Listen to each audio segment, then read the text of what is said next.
के पास अथाह धन संपत्ति थी, मान सम्मान की कोई कमी नहीं थी।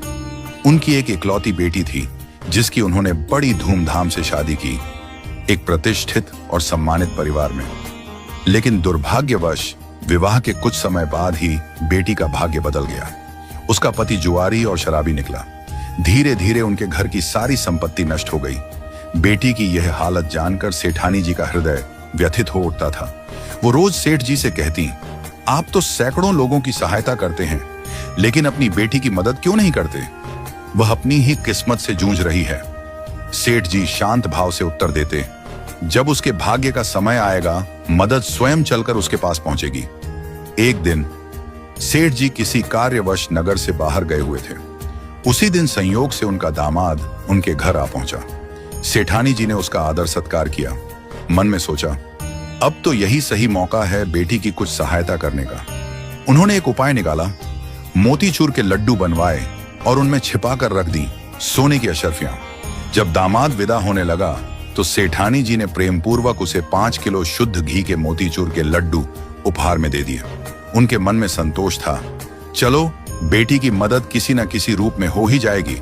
मगर दामाद लड्डू लेकर घर की ओर चला, पर रास्ते में सोचने लगा, इतने भारी लड्डू ढोने का क्या फायदा? बेहतर है यहीं किसी मिठाई वाले को बेच दूं। उसने पास की मिठाई की दुकान पर जाकर वे सारे लड्डू बेच दिए और जो पैसे मिले वो जेब में रख लिए। उधर सेठ जी उसी दिन लौट रहे थे।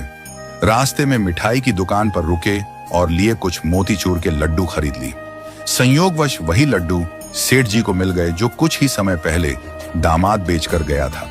सेठ जी लड्डू लेकर घर पहुंचे और हंसते हुए बोले, देखो भाग्यवान, आज मैं तुम्हारे लिए बाजार से ताजे लड्डू लाया हूं। सेठानी जी ने जैसे ही पैकेट देखा, उनकी आंखें हैरानी से फैल गईं। उन्होंने एक लड्डू तोड़कर देखा और भीतर से वही सोने की अशर्फियां निकली जो उन्होंने अपने दामाद के लिए रखी थी। वो माथा पकड़कर बैठ गईं। सेठ जी को रोते रोते सारा वृत्तांत सुनाया। सेठ जी मुस्कुराए और बोले, मैंने पहले ही कहा था भाग्यवान, जब उसके भाग्य का समय आएगा तो सहायता खुद चलकर उसके पास पहुंचेगी। देखो, न वो अशर्फियां उसके भाग्य में थीं और न ही मिठाई वाले के। इसलिए कहते हैं, भाग्य से ज्यादा और समय से पहले किसी को कुछ नहीं मिलता। इस कहानी से हमें क्या सीख मिलती है? जीवन में जो कुछ भी हमें मिलता है वह भाग्य और समय के अनुसार ही आता है। कभी कभी हम किसी की मदद करना चाहते हैं, लेकिन अगर उसका समय नहीं आया तो वह मदद उस तक नहीं पहुंचती। जैसे झूला जितना पीछे जाता है उतना ही आगे भी आता है, वैसे ही जीवन में दुख आता है तो सुख भी जरूर